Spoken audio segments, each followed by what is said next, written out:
Olá, tudo bem? Para essa questão, para que a gente consiga descobrir o valor da corrente elétrica que passa aqui nesse resistor de 6 ohms, a primeira coisa que a gente precisa fazer é descobrir o valor da corrente elétrica total para depois ir dividindo ela nos resistores, né? Para a gente descobrir o valor da corrente elétrica total, então a gente precisa saber o valor da resistência equivalente, ou seja, nós vamos ter que calcular o valor da resistência equivalente desse circuito. Para calcular a resistência equivalente, primeiro a gente tem que entender o que está em série e o que está em paralelo. Você pode entender isso tanto pelo caminho da corrente quanto pelos pontos de potencial. Pelos pontos de potencial, já está desenhadinho assim, ó. Quando você tem o mesmo fio, então é o mesmo ponto. Por exemplo, aqui eu tenho o mesmo fio, né? Eu não tenho nenhum elemento aqui, logo é o mesmo ponto, então é B para todo mundo. E aqui eu também, né, tenho o mesmo fio com o mesmo ponto, então é A para todo mundo. Aí, a partir do momento em que você tem um elemento, por exemplo, aqui eu tenho um gerador. Aí eu troco de ponto. Então, aqui é o ponto C. Quando nós temos elementos, né, o total que está entre os mesmos dois pontos, por exemplo, essa linha inteira aqui está entre A e B, e esse resistor aqui está entre A e B. Então, isso aqui tudo, ó, aqui vai ter um outro ponto, que a gente pode chamar de ponto D, por exemplo. Esses dois aqui estão entre D e B, então eles estão em paralelo. Aí, o resultante desse aqui está entre D e B, e esse aqui está entre A e D, ou seja, eles estão em pontos diferentes, mas com um ponto em comum, então indica que esses aqui estão em série. Daí o resultante deles está entre A e B, e esse aqui também está entre A e B, então indica que está em paralelo. Quando está entre os mesmos pontos é porque está em paralelo. Aí o resultante desses 4 resistores aqui vai estar entre A e B, e esse aqui está entre C e B, ou seja, estão entre pontos diferentes, mas com um ponto em comum, que é o ponto B, vão estar em série, e assim a gente vai fazendo. Pelo caminho da corrente, é entender que a corrente chega aqui, vem para cá. Aí aqui eu encontro um nó. O que é um nó? É quando um único fio se divide em dois ou mais. Aqui eu tinha um único fio e ele se ramificou em dois, então a corrente também vai dividir. Se a corrente dividiu é porque está em paralelo. Aqui é a mesma coisa, eu tinha um fio, se ramificou em dois, a corrente dividiu é porque está em paralelo. Tá? Depois as correntes se juntam e continuam percorrendo aqui o caminho. Então, esse aqui está em paralelo. Vamos lá. Quando eu associo 6 e 3 em paralelo, você pode até fazer por aquela formulazinha mais conhecida, né? Resistência equivalente é igual a multiplicação pela soma 6 vezes 3 dividido para 6 mais 3, fica 18 dividido para 9, que dá 2 ohms, tá? Então, o resultado disso aqui é 2. 2 está em série com 4, 2 mais 4 fica 6. Então, o resultado dessa fila inteira aqui é 6 ohms, e aqui embaixo é 4. Aí, se você calcula o valor da resistência equivalente aqui, você pode fazer a mesma coisa, né? 6 vezes 4 dividido para 6 mais 4, 6 vezes 4 é 24, 6 mais 4 é 10. Isso aqui tudo, né, 24 sobre 10 dá 2,4 ohm. Então, o resistor equivalente desses dois aqui é igual a 2,4 ohm.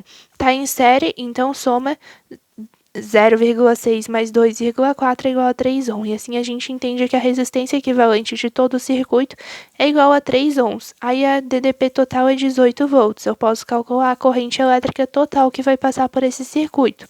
U é igual a R vezes I. A DDP é 18, a resistência equivalente é 3, a corrente total eu quero saber.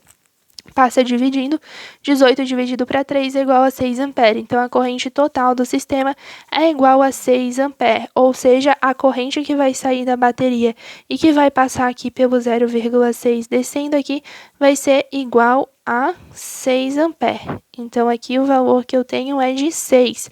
Esse valor de 6 vai se dividir. Um pouco vem para cá e um pouco vem para cá. Como está em paralelo, então a diferença de potencial em toda a linha é a mesma. Ou seja, a diferença de potencial, aí agora é melhor a gente considerar esse aqui, tá? Considerando só um resistor e depois a gente vem para cá. Quando a gente considera, né, que o resistor equivalente desses aqui é 6 ohms, então eu sei que a diferença de potencial para isso aqui tudo vai ser a mesma diferença de potencial para cá. Então, eu posso falar que a diferença de potencial nesse resistor aqui vai ser igual à diferença de potencial aqui. Então, se a diferença de potencial é R vezes I, então eu afirmo que R vezes I é igual a R' vezes I'. A resistência aqui em cima, né, a resistência equivalente dessa linha toda, como a gente viu, é 6, e a corrente que vai passar por isso aqui tudo é I1, chamei de I1. A resistência aqui embaixo é 4 e a corrente seria I2. Daí, como se dividiu, né, eu tinha a corrente vindo aqui. Aí, se dividiu para cá I1 e se dividiu para cá I2. Daí, a lei dos nós lá de Kirchhoff, onde a gente sabe que essa corrente antes é igual à soma das correntes que se dividiu depois. Então, I1 mais I2 é igual a 6. Como aqui eu sei que I2 é igual a 1,5 vezes I1, eu só substituí, né? I2, 1,5 vezes I1, 1 mais 1,5 é igual a 2,5. Então, eu sei que 1 é igual a 6 dividido para 2,5, que é igual a 2,4 ampere. Lembra que esse 1 era o que estava passando por aqui, né? Então, eu sei que por esse fio aqui, que tem a resistência equivalente de 6, né? No caso, esse aqui, vai estar passando uma corrente de 2,4 ampere. Eu redesenhei aqui para a gente entender melhor. Então, vai estar chegando uma corrente de 2,4 ampere aqui. Essa corrente, no caso, né, vai se dividir um pouco para o de 6 ohms, um pouco para o de 3 ohms, vai percorrer eles, depois ela se junta aqui, e daí percorre o resistor de 4 ohms com seu valor total 2,4 ampere. Novamente está em paralelo, então a gente pode afirmar que a diferença de potencial é a mesma para o resistor de 6 ohms e para o resistor de 3 ohms. Eu só repito o processo agora com esses valores aqui. Então eu sei que 6 vezes I', que é a corrente que vai passar por aqui, é igual a 3 vezes I2', que é a corrente que vai passar aqui embaixo. Então, o 3 passa dividindo pelo 6, né? 6 dividido para 3 é 2. 2 vezes I' é igual a I2'. Aí eu sei, novamente, pela lei dos nós, que a corrente que tinha antes é igual à corrente que se dividiu aqui. Então, I' mais I2', que são as correntes que vão passar por cada um desses resistores, vai ser igual ao total de 2,4 ampere. Como I2' é igual a 2 vezes I', eu substituí aqui, ó. Coloquei esse aqui. I' mais 2 vezes I' é igual a 3 vezes I'. Passa o 3 dividindo, I' é igual a 2,4 dividido para 3, que é igual a 0,8 ampere. Como I' era o que estava passando aqui pelos 6 ohms, então o I' é 0,8 ampere, e assim a gente descobre que a corrente que passa pelo resistor de 6 ohms é de 0,8 ampere.